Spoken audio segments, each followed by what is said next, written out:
Noong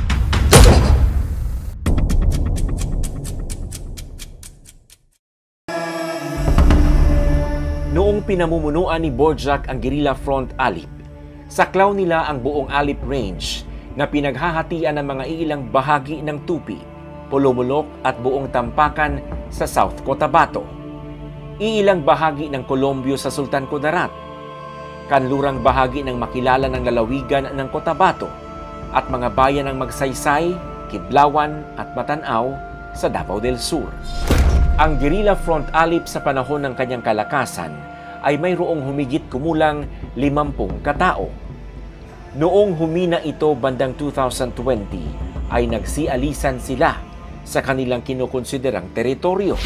Napunta sila sa mga guerrilla fronts Tala, Daguma at Musa, partikular sa mga lugar ng Libak at Calamansig sa Sultan Kudarat, Maasim, Kiamba at Maitom sa Sarangani at Lake Cebu at Tiboli sa South Cotabato. Nag-start na sa plateau ang Alip. And pagka 2018 nag-start siya og anam-anam siya og dive na pababa, no? That was during my surrender, no, ni adtong 2018 January magong 2018 nag-surrender. So pag surrender dako, since usaman lagi ko sa kanaang sa nailhan sa mga masa nga kanaang kadre sa rehiyon o kanang lugara daghan mo kay kung kaila. So ang mga masa pod ang uban medyo action sila og kanang luya, no?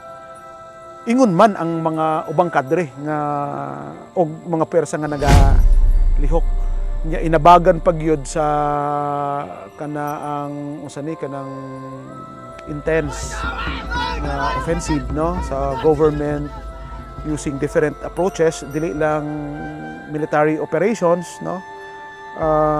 Nag-enhance o nag-develop pod actually ang ilahang community support program. Nya pagkahuman nagkaroon pa og whole of the government and whole of the nation's approach katapusan sa 2018, no, in the implement 2019 ni program, no, sa national government about in TFL-CAC. So mauna nga panahon gyud nga kana ang paspas nga nagbagsak ang area sa Alip.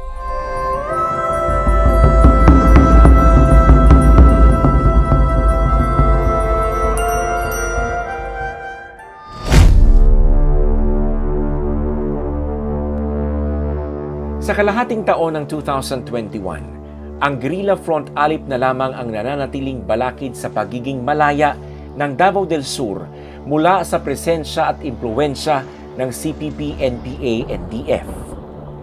Dahil ang mga NPA units na kumikilos sa Davao del Sur ay nauna nang nalusaw.